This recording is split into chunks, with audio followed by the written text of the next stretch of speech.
আসসালামু আলাইকুম। নাফিসা তাবাসসুম স্বাগত জানাচ্ছি এনটিভির দেশের খবরে। ক্রাউন সিমেন্ট শিরোনাম দেখছিলেন, এবার পুরো খবর।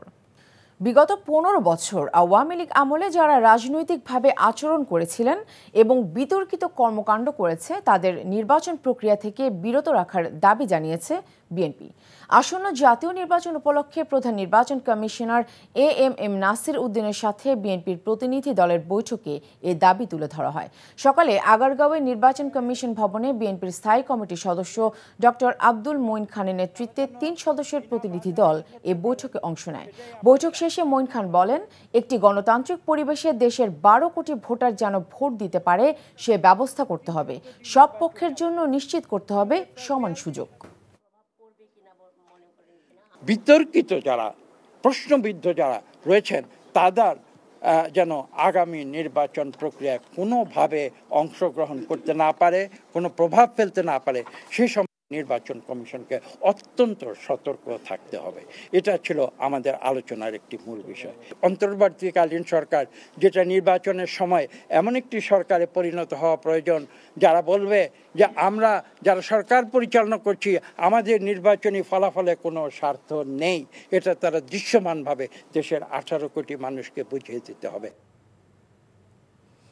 খাগড়াছড়ির মাটিরাঙ্গা উপজেলার কালী মন্দিরে পূজা দেখতে যাওয়া এক ত্রিপুরা কিশোরীকে দল বেঁধে ধর্ষণের অভিযোগে আরও একজনকে গ্রেফতার করেছে পুলিশ।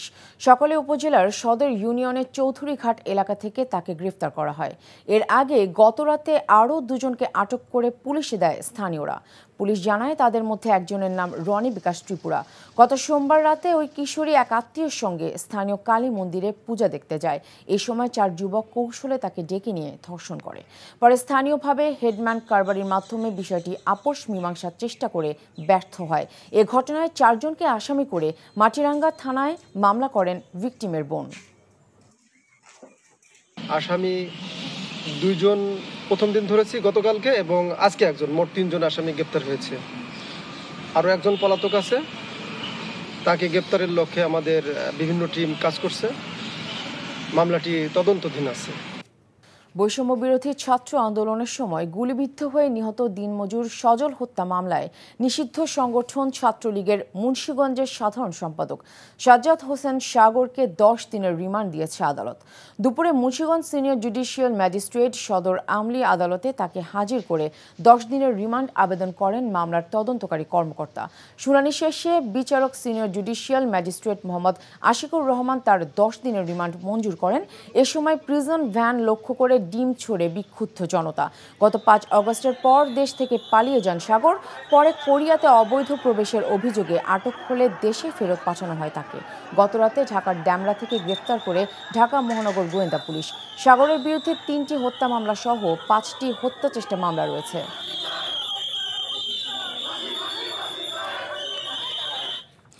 ফ্যাসিস্ট শেখ হাসিনা সরকারের দায়ের করা মিথ্যা মামলায় 70 বছরের সাজা থেকে উচ্চ আদালত থেকে খালাস পেয়েছেন সাতক্ষীরা 1 আসনের সাবেক সংসদ সদস্য হাবিবুল ইসলাম হাবিব সহ 46 বিএনপি নেতাকর্মী। এ উপলক্ষে দুপুরে সাতক্ষীরা শহরের একটি রেস্টুরেন্টে সংবাদ সম্মেলনের আয়োজন করা হয়। আদালতের রায়ে সত্য প্রতিষ্ঠিত হওয়ায় কৃতজ্ঞতা জানান বিএনপি নেতা হাবিবুল ইসলাম হাবিব। 2002 সালে তৎকালীন বিরোধী দলীয় নেতা শেখ হাসিনার গাড়ি বহরে হামলার ঘটনায় দায়ের করা মামলায় হাবিবুল ইসলাম সহ বিএনপির 46 নেতাকর্মীর বিরুদ্ধে বোমা হামলার অভিযোগ আনা হয়। দীর্ঘ আইনি লড়াই শেষে সম্প্রতি উচ্চ আদালত সব আসামিকে খালাস দেন। চট্টগ্রাম বিশ্ববিদ্যালয় কেন্দ্রীয় ছাত্র সংসদের চাকসু নির্বাচনে বিজয়ী প্রতিনিধিদের শপথ গ্রহণ অনুষ্ঠিত হয়েছে। দুপুরে বিশ্ববিদ্যালয়ের সমাজবিজ্ঞান অনুষদের অডিটোরিয়ামে শপথ গ্রহণ অনুষ্ঠিত হয়। নবনির্বাচিত প্রতিনিধিদের শপথ বাক্য পাঠ করান বিশ্ববিদ্যালয়ের উপাচার্য ও চাকসুর সভাপতি প্রফেসর ডক্টর মোহাম্মদ ইয়াহিয়া আক্তার। অনুষ্ঠানে কেন্দ্রীয় সংসদের 25 জন সদস্য এবং 14টি হল ও একটি হোস্টেল সংসদের 210 জন প্রতিনিধি শপথ গ্রহণ করেন। শিক্ষার্থীদের প্রত্যাশা অনুযায়ী কাজ করার কথা জানান তারা। আমাদের শিক্ষার্থী ভাই বোনেরা যে প্রত্যাশা নিয়ে আমাদেরকে নির্বাচিত করেছেন, আমরা যেন আমাদের এই স্বল্প সময়ের মধ্যে তাদের প্রতি যে কৃত ওয়াদা, এই ওয়াদা আমরা যেন শতভাগ বাস্তবায়ন করতে পারি। খুব দ্রুত সময়ের মধ্যে আমরা হলগুলোতে এক্সটেনশন নির্মাণের মাধ্যমে আমরা তাৎক্ষণিকভাবে আমাদের কিছু ভাইকে আমরা আবাসনের ব্যবস্থা করতে চাই। আর দীর্ঘমেয়াদী পরিকল্পনার অংশ হিসাবে আমরা কয়েকটি হল যেন নির্মাণ করা যায়, এই জন্য বরাদ্দটা আমরা পাশ করিয়ে নিতে চাই। কক্সবাজারের ভারুয়াখালী খুরুশকুল সংযোগ সেতু নির্মাণ শুরুর পর কেটে গেছে 5 বছর। এর মধ্যে দুবার বাড়ানো হয়েছে মেয়াদ। তারপরও ঠিকাদারি প্রতিষ্ঠানের গাফিলতি আর প্রশাসনের উদাসীনতায় এখনও আলোর মুখ দেখেনি সেতুটি। স্থানীয়দের দাবি দ্রুত সেতুর নির্মাণ কাজ শেষ করে জনগণের জন্য উন্মুক্ত করা। কক্সবাজার থেকে ইকরাম চৌধুরী টিপুর পাঠানো রিপোর্ট। একটি সেতুর অভাবে ঝুঁকি নিয়েই খাল পার হতে হয় কক্সবাজারের ভারুয়াখালী, পিএমখালী ও রামু উপজেলার কয়েক লাখ মানুষকে। বিকল্প উপায়ে জেলা সদরে যেতে ঘুরতে হয় প্রায় 36 কিলোমিটার পথ। স্থানীয় সরকার প্রকৌশল অধিদপ্তর এলজিডি তথ্যমতে 2019 ও 20 সালে 2 দফায় দরপত্রের মাধ্যমে জোয়ারি খালের উপর 392 মিটার ভারুয়াখালী খুরুশকুল সংযোগ সেতু নির্মাণের কাজ পায় তমা কনস্ট্রাকশন ও এমএ জাহের লিমিটেড। 2021 সালের জানুয়ারিতে কাজ শুরু হয়। চুক্তি অনুযায়ী 36 কোটি 28 লাখ টাকা ব্যয়ে সেতুর নির্মাণ কাজ 2023 সালে শেষ হওয়ার কথা ছিল, কিন্তু 2024 ও 25 সালে দুবার প্রকল্পের মেয়াদ বাড়িয়েও শেষ হয়নি সেতুর নির্মাণ কাজ। ঠিকাদারি প্রতিষ্ঠানের স্বত্বাধিকারী ও আওয়ামী লীগের তৎকালীন সংসদ সদস্য এমএ জাহের পালিয়ে যাওয়ায় সেতুর নির্মাণ কাজ বন্ধ হয়ে যায়। আমরা রাত 9টার পরে ভারুয়াখালী যেতে পারি না। ওই দিক দিয়ে এলে ডাকাতের বই, আর একদিক দিয়ে গেলে কেয়াঘাট পাওয়া যায় না। কেয়াঘাট দিয়ে পার হয়ে আসা যাওয়া করাটা খুব কষ্টসাধ্য বিষয়। এই ঠিকাদার কর্তৃপক্ষের অবহেলার কারণে এই কাজটি ঝুলে আছে। সেতুর নির্মাণ কাজ 70% শেষ হয়েছে উল্লেখ করে এলজিডির এই কর্মকর্তা বলেন, আগামী জুনের মধ্যে সব কাজ শেষ করা হবে। স্প্যান সংখ্যা হলো 13টার ভিতরে 8টা স্প্যানের আমাদের স্ল্যাব কাস্টিং হয়ে গেছে। 2টা স্প্যানের বর্তমানে গার্ডার কাস্টিংয়ের জন্য প্রস্তুতি গ্রহণ করা হচ্ছে। এই মুহূর্তে ব্রিজের কাজ চলমান আছে। ব্রিজের জমি অধিগ্রহণ সহ আনুষঙ্গিক কাজ সম্পন্ন হলে আমরা আশা করি ব্রিজটা জুন 2026-এর মধ্যে আমরা সমাপ্ত করতে পারব। দ্রুত সেতুর নির্মাণ কাজ শেষ করে জনগণের দুর্ভোগ কমানোর দাবি ভুক্তভোগীদের। NTV news desk. গাজীপুরের শ্রীপুরে বকেয়া বেতনের দাবিতে মহাসড়ক অবরোধ করে বিক্ষোভ করেছে একটি কারখানা শ্রমিকরা। পুলিশের হস্তক্ষেপে প্রায় 3 ঘন্টা পর ঢাকা ময়মনসিংহ মহাসড়কে যান চলাচল স্বাভাবিক হয়। বকেয়া বেতনের দাবিতে দুপুরে শ্রীপুরের জৈনবাজার এলাকায় বিক্ষোভ করে এ ইয়ার্ন মিলস লিমিটেড কারখানার শ্রমিকরা। 3 ঘন্টার বিক্ষোভে মহাসড়কে ব্যাপক যানজটের সৃষ্টি হয়। পরে শ্রমিকদের সঙ্গে কথা বলে হাইওয়ে ও শিল্প পুলিশ। এক পর্যায়ে ক্ষুব্ধ শ্রমিকদের ছত্র ভঙ্গ করতে টিয়ার শেল নিক্ষেপ করে পরিস্থিতি নিয়ন্ত্রণে আনে। 3 ঘন্টা পর স্বাভাবিক হয় মহাসড়কে যান চলাচল। চট্টগ্রাম সিটি কর্পোরেশনের কর্মকর্তা কর্মচারীদের যোগ সাজশে পৌর কর ঘষা মাজা করে 2টি বেসরকারি প্রতিষ্ঠানের 20 কোটি টাকা কমিয়ে দেওয়ার ঘটনায় তদন্ত শুরু করেছে দুদক। দুপুরে নগরীর টাইগার পাস সিটি কর্পোরেশন ভবনে এ অভিযান ও তদন্ত কাজে নেতৃত্ব দেন দুদকের সহকারী পরিচালক সায়েদ আলম। দুদক কর্মকর্তারা সিটি কর্পোরেশনের প্রধান রাজস্ব কর্মকর্তা SM সরওয়ার কামাল, তদন্ত কমিটির সদস্য সহ বিভিন্ন কর্মকর্তা কর্মচারীদের নানা অনিয়ম বিষয়ে সাথে কথা বলেন।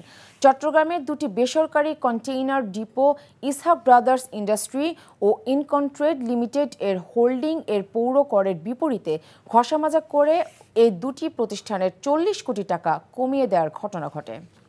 দেশে ক্যাশলেস লেনদেন ডিজিটাল পেমেন্ট সিস্টেম চালুর মাধ্যমে নিরাপদ অর্থনীতির গতি ত্বরান্বিত হবে জানিয়েছেন বাংলাদেশ ব্যাংক। পাশাপাশি ক্যাশলেস সোসাইটি দেশে বছরে 20,000 কোটি টাকার ব্যয় সাশ্রয় হবে বলে মন্তব্য করেছেন বাংলাদেশ ব্যাংকের নির্বাহী পরিচালক আরিফ হোসেন খান। সকালে চট্টগ্রামের আগ্রাবাদে একটি হোটেলে আয়োজিত সেমিনারে তিনি এসব কথা বলেন। চট্টগ্রাম জেলায় ক্যাশলেস বাংলাদেশের উদ্যোগ কার্যক্রম সম্প্রসারণ বিষয়ক সেমিনারের আয়োজন করে ইসলামী ব্যাংক বাংলাদেশ লিমিটেড। সেমিনারের প্রধান অতিথি ছিলেন বাংলাদেশ ব্যাংকের নির্বাহী পরিচালক আরিফ হোসেন খান, বাংলাদেশ ব্যাংক চট্টগ্রামের নির্বাহী পরিচালক মকবুল হোসেন, ইসলামী ব্যাংকের অতিরিক্ত ব্যবস্থাপনা পরিচালক মোহাম্মদ আলতাফ হুসাইন সেমিনারে বক্তব্য রাখেন। চাঁদপুরে শুরু হয়েছে PHP কুরআনের আলো প্রতিযোগিতার অডিশন রাউন্ড। দুপুরে চাঁদপুরের মতলব উত্তর উপজেলার পাঁচগাছিয়া আবু আহমদ দারুল উলুম মাদ্রাসার জেলা পর্যায়ের বাছাই পর্ব অনুষ্ঠিত হয়।